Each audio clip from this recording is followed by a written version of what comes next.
बाबा डमरू वाला। देवघर नगरिया नाचे कंवरिया लेके हाथ में भाला, बाबा डमरू वाला, बाबा डमरू वाला। किस्मत के खोली दीन ताला, बाबा डमरू वाला। किस्मत के खोली दीन ताला, बाबा डमरू वाला।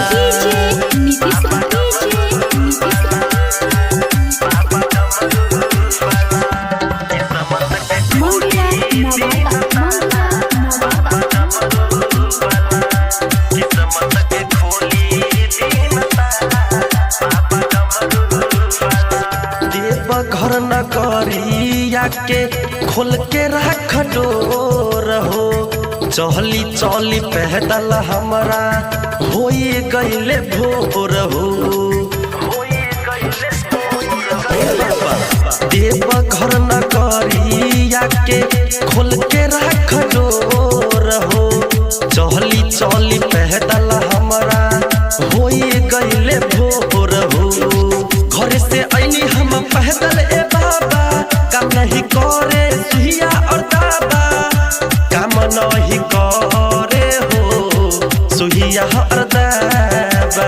भोला भोला कही के सेवका करता देखू बेहाला, बाबा डमरू वाला, बाबा डमरू वाला।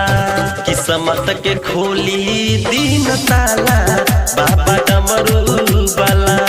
किस्मत के खोली दीन ताला, बाबा डमरू वाला।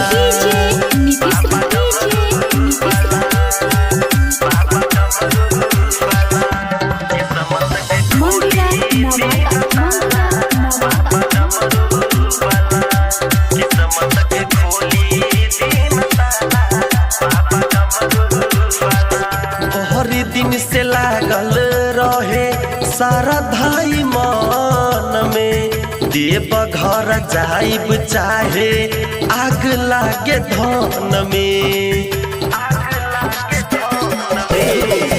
बहरी दिन से लागल रहे सारा धाई मन में, देव घर जाइब चाहे आग लागे धन में। संगमा में लेके अइली पिया जगदीश के, झोरा में लेने अइनी भांग पानी पीस के, झोरा में लेने अइनी भांग तहनी पीस के।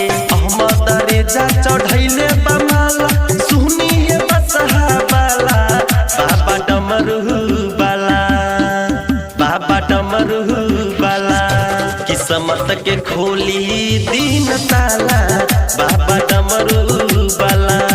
किस्मत के खोली दीन ताला।